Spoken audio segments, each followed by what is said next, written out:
Alors, bonjour à tous, bienvenue dans ce nouveau tutoriel de mathématiques CST de quatrième secondaire. Nous sommes toujours dans le chapitre des statistiques et donc ce tutoriel est une suite directe du dernier que j'ai fait. Donc, dans le dernier tutoriel, j'ai introduit les concepts de corrélation linéaire. Et voyez, j'ai même remis là, ici les images du dernier exemple que j'avais fait tiré du cahier d'exercice. Donc, les images là, qui montrent les différents graphiques qu'on analysait pour déterminer le sens et l'intensité, la force de la corrélation linéaire. Et on s'était laissé un peu sur notre fin à la fin du dernier tutoriel. C'est pour ça que je veux reprendre ici. Parce que ce qu'on avait dit, c'est que ben, c'est intéressant d'analyser la corrélation en disant, bon, si elle est forte, elle est faible, positive, négative, mais on arrive rapidement à des limites. Parce que notamment, si on a analysé deux ensembles de points, donc je reviens avec l'exemple que j'ai donné là, la dernière fois, donc j'ai parlé là, au numéro A, la page donc 280, numéro 1, des graphiques B et D. Donc, ce qu'on a dit pour le graphique B et D, c'est que c'était difficile de déterminer lequel a une meilleure corrélation, une corrélation plus forte que l'autre. Donc, on avait estimé que c'était le D par rapport au B, mais pas évident à avoir. Et on n'avait pas les outils donc mathématiques pour nous permettre de savoir lequel des deux est le meilleur. Et c'est ce qu'on va développer dans ce tutoriel-ci par le biais d'une quantité qu'on appelle le coefficient de corrélation linéaire. Et c'est ça qu'on va travailler ensemble, qui va nous permettre d'arriver à être un peu plus précis. Ce ne sera pas 100% précis, mais ça va être le mieux qu'on puisse faire pour être en mesure donc de éventuellement euh, arriver à essayer d'évaluer un peu mieux la force d'une corrélation dans un ensemble, dans un graphique. Donc, c'est parti. Nous sommes à la page 5 de votre document de notes ici, la section 5.4. Et donc, on va compléter cette section-là et on va revenir. Rappelez-vous qu'on avait complété le tableau à 5.3, toujours dans la même page, la page 5. On avait laissé la quatrième colonne là, de coefficient de corrélation linéaire, donc vide. Et on va, une fois là, le tableau 5.4 bien complété, on va aller compléter le tableau 5.3. Donc, on travaille un petit peu en désordre ici, là, mais c'est pour y aller le plus logiquement là, au niveau des différents contenus. Donc, ce coefficient de corrélation linéaire, je n'ai pas mis de définition à proprement parler, mais c'est une mesure qui va nous dire à quel point on a une corrélation qui est forte. Et vous allez voir, quand on va compléter le tableau 5.4, on va aller noter différentes valeurs de coefficient de corrélation linéaire dans notre tableau 5.3. Et là, ça va devenir un petit peu plus clair. Qu'est-ce que ça signifie, donc, cette valeur-là qu'on va éventuellement calculer? Donc, on va prendre en note ici les différentes étapes pour être capable de calculer et, pour être plus précis, d'estimer donc ce coefficient de corrélation linéaire. Donc, je l'ai dit tantôt, ce ne sera pas une méthode qui est parfaite. Vous allez voir qu'on va le mettre en application. Il y a un peu de jugement de la part de la personne qui fait la méthode, et ce qui veut dire qu'il y aura toujours un certain jeu donc, dans les réponses possibles, tout dépendamment comment un peu vous y prenez. Donc, il n'y a pas une infinité de réponses possibles, il y a un certain intervalle, mais il y a des étapes qui vont nous mener donc à trouver une réponse qui va nous permettre de dire si notre corrélation est plus forte ou plus faible.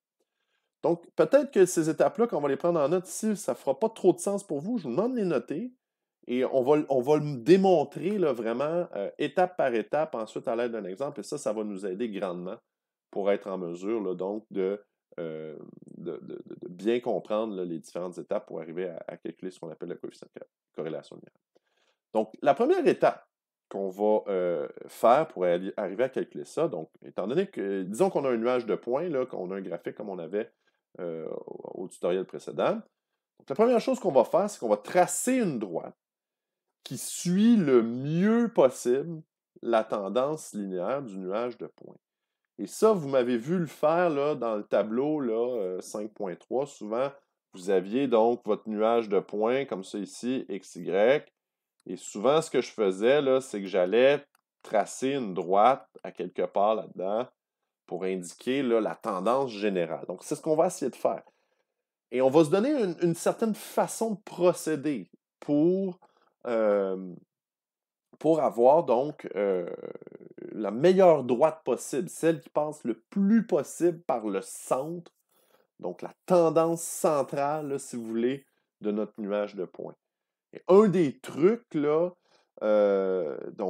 c'est tenter d'avoir des points aussi loin de la droite de chaque côté. Dit comme ça, là, ça ne veut rien dire. Là, vraiment, ça va être en le démontrant à l'aide d'exemples dans quelques instants qu'on va être capable là, de mieux saisir là, comment faire ces choses-là. Donc, pour l'instant, vous pouvez noter l'information, mais vous allez voir, là, on va mettre ça en parallèle des exemples qu'on va faire dans quelques secondes et ça va être beaucoup plus clair là, ce qui est écrit là. Deuxième étape, donc une fois qu'on a tracé notre droite, c'est qu'on va construire à partir de cette droite-là un rectangle. Donc, qui va encadrer tous les points de la distribution et dont les côtés sont parallèles et perpendiculaires à la droite tracée à l'étape 1. Donc, encore là, il y a un truc, tenter d'avoir le rectangle, le plus long et le moins large. C'est-à-dire qu'une fois qu'on a tracé notre droite, on va venir, donc, en essayant de suivre une certaine démarche précise, on va venir encadrer notre distribution. Donc, on va vouloir que tous les points qu'on a dans notre nuage de points soient à l'intérieur du rectangle. Et que le rectangle soit, dans le fond, là, ajusté le mieux possible à l'ensemble de ces points-là. Donc, on va avoir, par exemple, là, une limite ici, comme ça, une limite en haut, comme ça, qui va venir passer sur le dernier point. Ensuite, une limite comme ça. Et vous voyez que quand je trace mes côtés ici, je m'assure toujours d'être parallèle ou perpendiculaire. Donc, et là, évidemment, c'est pas beau, là, mais parallèle ou perpendiculaire à la première droite que j'avais tracée. Donc, on va venir former un rectangle. Encore là, peut-être certains vont dire, ouais, mais comment je sais quelle grosseur le rectangle je vais faire? Ça va être beaucoup plus clair, ça, avec un exemple dans quelques instants. Ça s'en vient. Et donc, on va arriver donc à former un rectangle. Et à partir de ce rectangle-là, on va faire un calcul qu'on va expliquer à l'instant, qui va nous permettre d'établir la valeur, la force, l'intensité de la corrélation linéaire. Donc, la dernière étape, ça va être à partir de ce rectangle-là, estimer le coefficient de corrélation à l'aide d'une formule. Et donc, on va ici indiquer donc, la formule.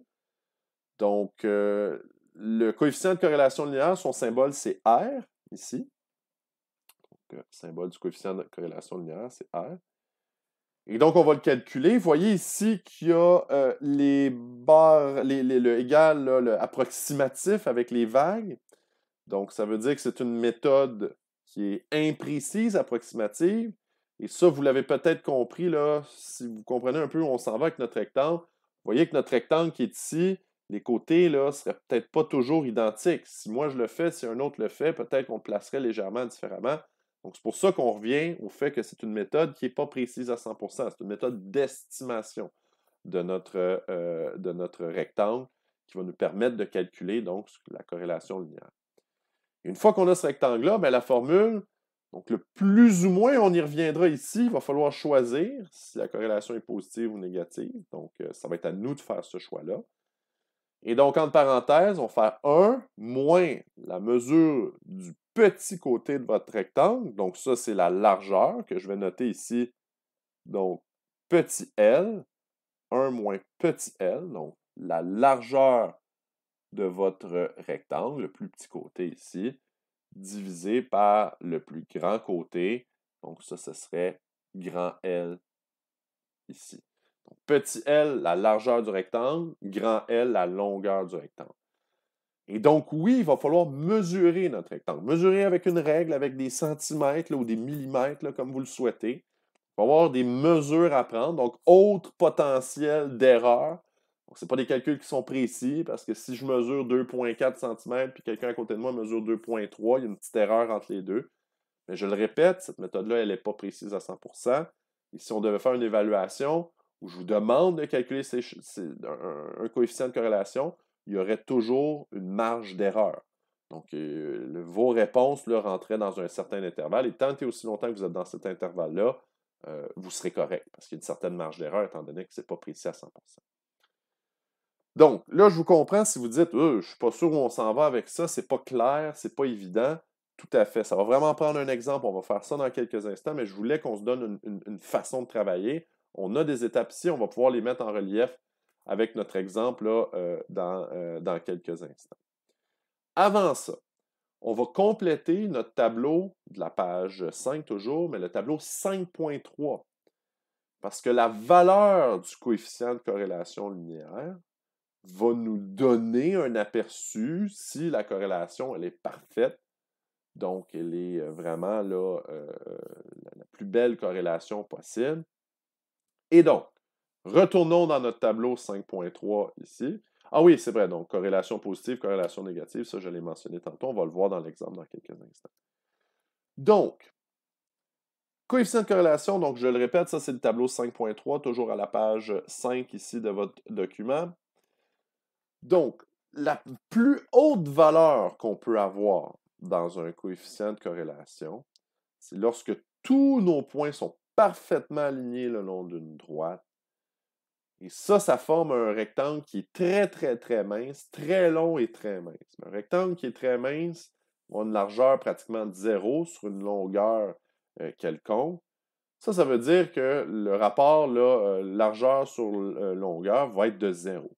Ça fait 1 moins 0, au final, donc la valeur du coefficient de corrélation va être de 1. Et ça, c'est la plus haute valeur possible.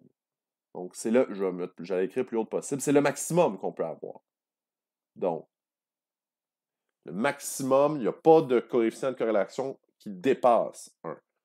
Donc, et ça peut être plus 1 si on a une corrélation qui est positive. Donc, ce qu'on avait ici, environ plus 1. Et si on a une corrélation qui est négative, donc c'est moins 1. Le plus ou le moins, c'est nous qui allons décider. C'est nous qui, en regardant le graphique, on est capable d'établir est-ce que ça monte, c'est positif, donc corrélation positive, c'est nous qui allons attribuer le signe. Donc, c'est pas quelque chose, c'est pas issu d'un calcul, le signe. C'est vraiment nous qui décidons en fonction de ce qu'on voit dans notre graphique. Maintenant, une corrélation forte, donc on va établir qu'une corrélation qui est forte, généralement, quand on aura donc un coefficient de corrélation qui se situe, et là c'est bien important de comprendre que les balises qu'on va mettre ici, ce sont des balises approximatives. Donc si on a un coefficient de corrélation qui se situe autour de 0,87, donc c'est une corrélation qui est jugée forte. Certains pourraient dire, ouais, mais si j'ai une corrélation à 0,93, est-ce que on considère ça plus parfait, plus fort? Il n'y a pas de bonne ou mauvaise réponse. C'est juste approximativement des balises pour nous indiquer qu'autour de 0,87, ben, c'est une corrélation qui est considérée comme étant forte. Encore une fois, le plus pour désigner la corrélation qui est positive, le moins pour désigner la corrélation qui est négative. Mais le chiffre, lui, ne change pas. Si on a une distribution de données qui s'aligne à peu près là, de manière forte, bien, ça va être aux alentours de 0,87, plus si ça monte, moins si ça descend. Une corrélation moyenne, on va associer ça aux alentours de 0,75, encore une fois, positif pour la corrélation positive, négative pour la corrélation négative. Et là, vous voyez qu'on diminue, on diminue encore, diminue encore. Donc, faible aux alentours de 0,5. Et vous aurez compris que nul, ben, c'est pas mal aux alentours de 0. Et 0, c'est notre minimum. On ne peut pas aller en bas de 0. Ben, on peut aller dans les négatifs, bien sûr, si notre corrélation est négative. Mais on peut pas dépasser là, 0, là, avoir une corrélation pire que 0. 0, c'est vraiment le pire des pires. Et évidemment, mais c'est déjà écrit dans votre document, dans le cas des corrélations linéaires, on ne peut pas calculer le coefficient de corrélation, du moins pas avec la façon qu'on va développer là, ensemble là, à l'aide de notre exemple dans quelques instants. Donc, encore une fois, là, au moment où on se parle, vous faites peut-être je ne sais pas trop quoi faire de tout ça, mais en faisant des exemples, ça va nous aider à bien saisir ce qui se passe avec tout ça. Ce qu'il faut garder en tête ici, c'est que on a donc un chiffre qu'on va être capable de calculer qui s'appelle le coefficient de corrélation linéaire, donc dont la valeur maximale est 1, la valeur minimale est 0. Et ce nombre-là, plus il est élevé, plus il désigne une corrélation qui est forte, plus il est bas, plus il désigne une corrélation qui est faible, plus proche de 0, autrement dit. Et c'est ça qu'on va essayer de calculer. Rappelons-nous également que ce n'est pas un nombre, on n'a pas les moyens de calculer ce nombre-là de façon précise. C'est une méthode approximative. C'est ce qu'on va là, développer à l'aide d'un exemple ensemble.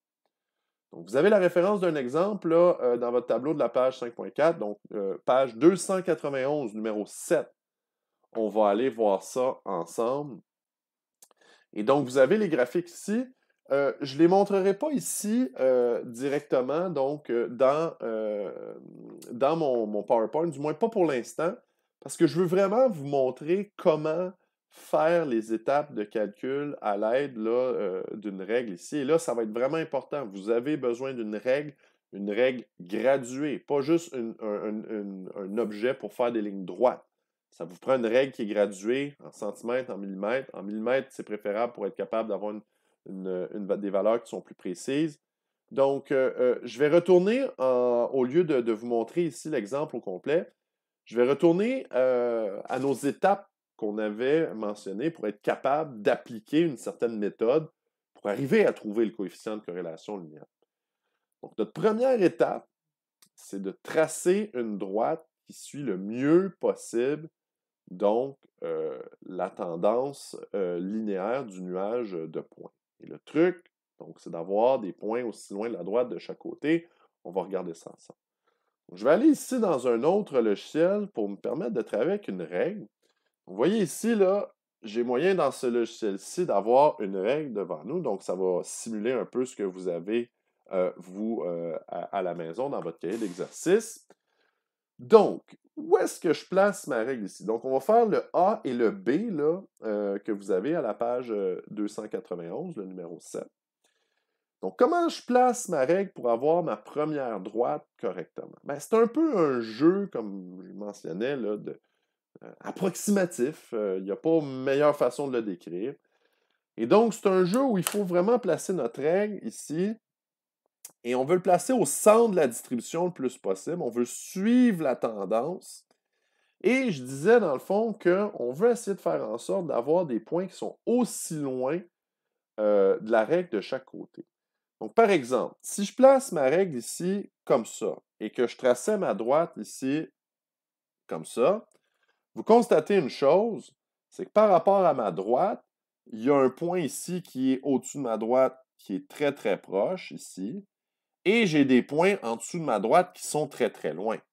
Donc ça, c'est pas très, très symétrique. J'essaie d'avoir de chaque côté de la droite des points qui sont symétriques. Donc, je vais effacer ça ici.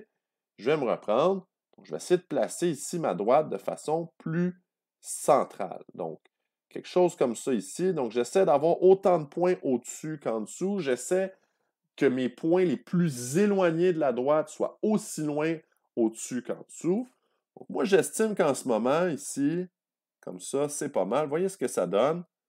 Ça me donne une droite comme ça qui est ici, où j'ai le point le plus éloigné, qui serait celui-là, et à peu près, et là, je n'ai pas pris ma règle pour le mesurer, c'est une méthode approximative, est à peu près aussi loin que le point le plus éloigné en bas de ma droite.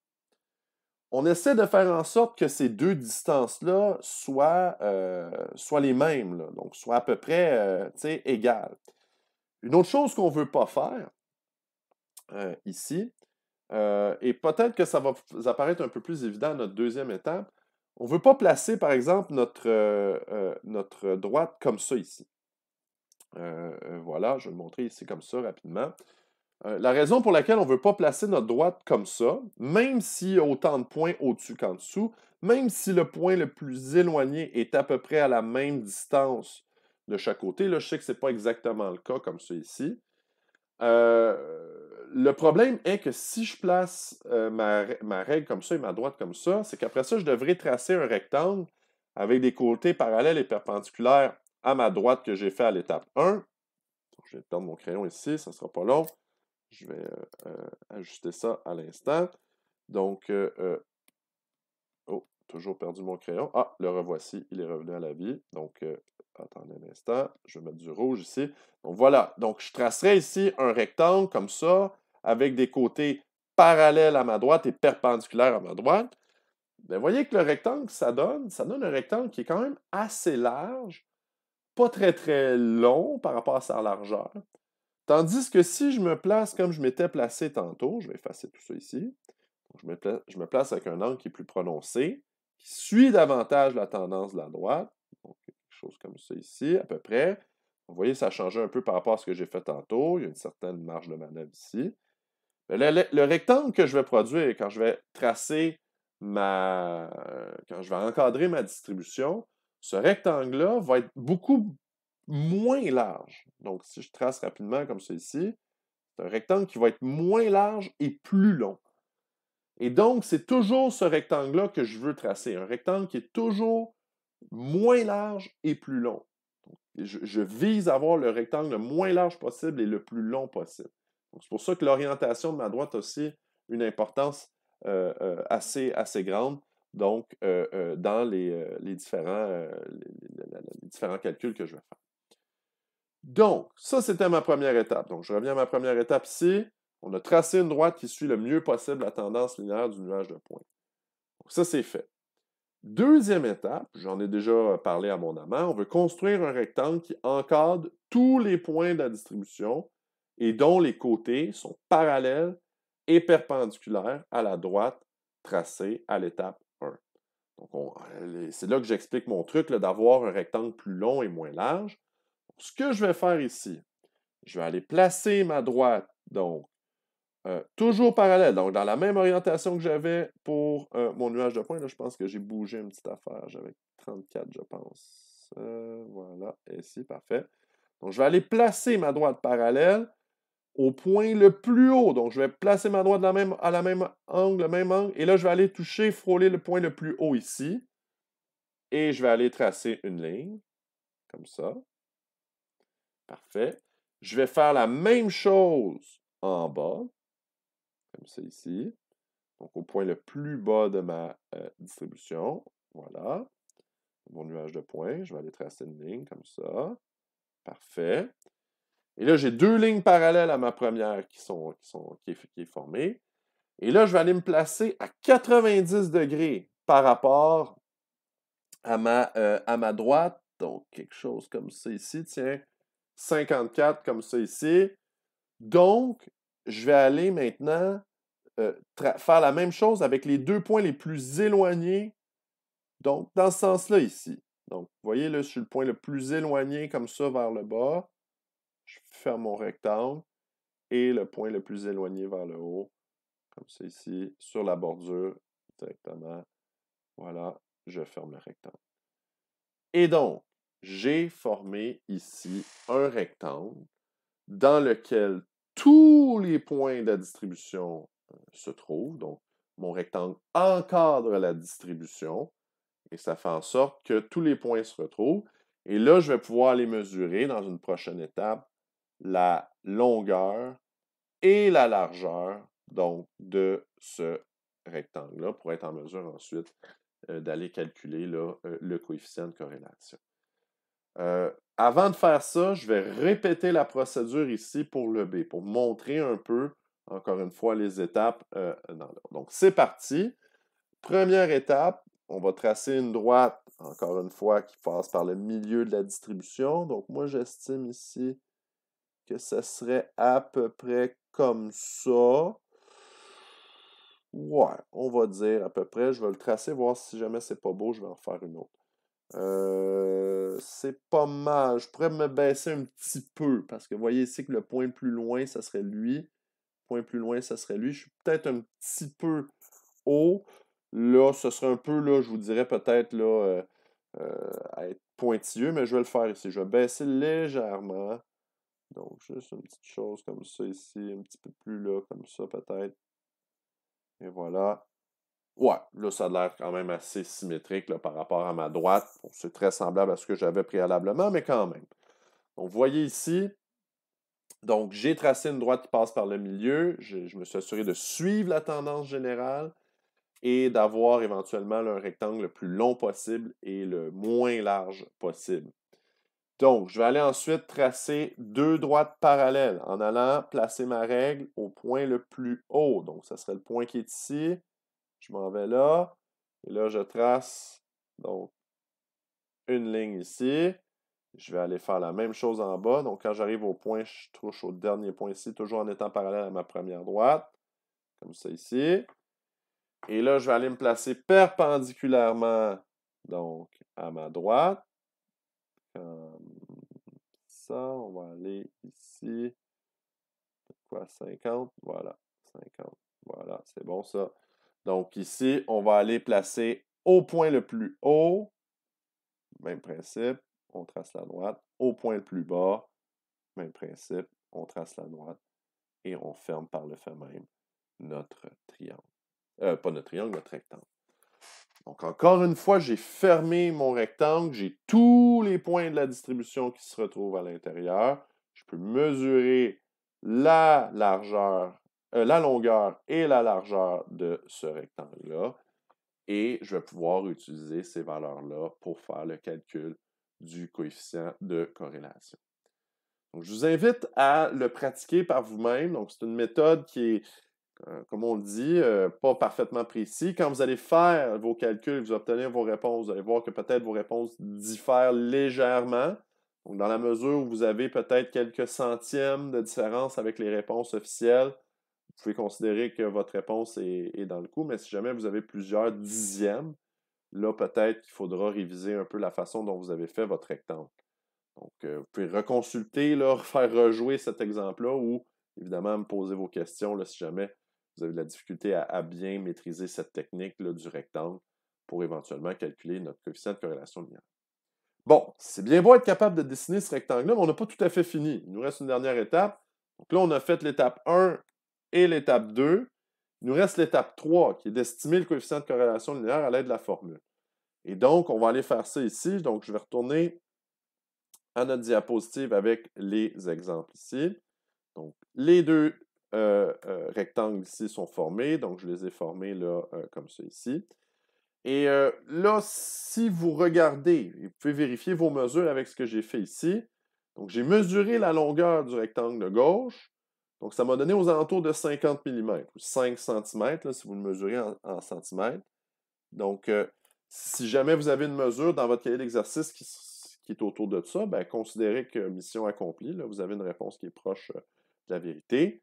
Et pour la largeur, moi, j'ai mesuré 2,8 cm ou 28 mm, donc 2,8 cm. Que vous travaillez en millimètres ou en centimètres, ça n'a aucune importance. L'important, c'est de toujours avoir la même unité de mesure, bien sûr. Ensuite, même principe pour le deuxième. Donc, la longueur de celui-là, moi, je l'ai établi à 61 mm ou 6,1 cm. Et la largeur, donc, à 18 mm ou 1,8 cm. Et donc, à partir de ces deux mesures-là, là, pour les deux rectangles, donc longueur et largeur, ben, on peut établir le coefficient de corrélation linéaire. Donc, dans le cas de celui de gauche, donc, si on fait la formule ici, donc 1, bon, plus ou moins, on reviendra au plus ou moins ici, 1 moins mesure du petit côté, donc 28 mm ou 2,8 cm, divisé par mesure du grand côté, donc 50 mm ou 5 cm. Donc, si vous faites 1 moins 28 sur 50, vous allez obtenir la réponse ici 0,44. Maintenant, est-ce que cette corrélation est positive ou négative? La réponse, elle est positive. Pourquoi? Puisque la corrélation monte vers le haut. Et c'est nous qui décidons le signe qu'on doit mettre en fonction de ce qu'on voit dans le graphique. Donc, on voit que la tendance est à la hausse. On voit que quand le X augmente, le Y augmente également. Donc, c'est une tendance qui est positive. Ensuite, deuxième, donc même calcul, cette fois-ci avec les valeurs de longueur et largeur différentes. Donc, 1 moins 18 sur 61, donc petit côté sur grand côté. Si vous faites ça, donc vous obtiendrez donc une valeur de 0,70. Et là, on voit très bien que notre tendance est à la baisse, on va associer ça au signe négatif. Donc, le plus ou moins, je le répète, ça c'est important, c'est une erreur fréquente. Souvent, on oublie de penser au plus ou moins. C'est important de regarder notre graphique. Est-ce que notre graphique monte? Notre réponse est positive. Coefficient de corrélation positif. Est-ce que notre nuage de points diminue? Quand le X augmente, le Y diminue. Décroissant. Donc, ça, c'est une corrélation négative. Et donc, à ce moment-là, on ajoute le signe correspondant. Donc, dans ce cas-ci, premier nuage de points, coefficient de corrélation d'environ plus 0,44. Et dans le cas du deuxième, coefficient de corrélation d'environ moins 0,70. Donc, comme je le disais, si avec vos données à vous, vous auriez été aux alentours, là, je ne sais pas trop, là, quelque chose comme, dans le cas du premier, entre 0,50, 55 même, et 0,35, ben, vous auriez probablement là, été là, dans un intervalle acceptable pour votre réponse. Même principe pour le deuxième, si vous aviez été aux alentours de 0,80 et 0,60, donc là, on peut considérer que vous êtes à peu près là, à l'intérieur d'un dixième. Un dixième, c'est un chiffre après la virgule. Donc, vous êtes là, à peu près là, dans les intervalles respectables là, pour tout ça. Donc, voilà pour ça. Si on voulait compléter, on pourrait dire, là, essayer de qualifier quel type de corrélation que nous avons ici. Si on retourne voir notre tableau là, de la page 5.3, je vais le montrer ici, ce tableau-là. Voilà. Donc, premier graphique à 0,44, on serait pas très loin, dans le fond, là, du 0,5. Donc, on aurait ici une corrélation qui est faible. Dans le cas du 0,70, on n'est pas trop loin du 0,75. On n'y est pas tout à fait, mais quand même, on est dans les entourages de 0,75. Donc, on pourrait dire une corrélation dans ce cas-là qui est moyenne. Donc, si on revient à notre exemple qui est ici, donc pour terminer, pour conclure, la corrélation en 1 serait positive faible et la corrélation en 2 serait négative et moyenne. Donc, voilà pour la qualification de cette corrélation entre les deux variables. Donc, voilà pour ça. Ça vous donne un nouvel outil pour être en mesure de calculer, donc de façon plus précise, mais tout de même approximative, l'intensité, la force de la corrélation entre deux variables d'une distribution. Et donc, à l'aide de ce calcul-là, à l'aide de cette technique, la technique du rectangle, ça va vous permettre vraiment là, d'arriver à un peu mieux déterminer si la corrélation est forte, moyenne, faible, etc. Donc, voilà pour ça. Donc, ça va vous permettre d'avancer quand même considérablement dans vos exercices, dans votre cahier, à partir de ça. Et donc, si vous avez des questions, n'hésitez pas, vous pouvez me les poser, bien sûr, via toujours les moyens habituels. Et il va nous rester une dernière partie à étudier avec des tableaux et non pas des graphiques, mais ça sera dans le prochain tutoriel. Donc, à partir de maintenant, on se dit à la prochaine.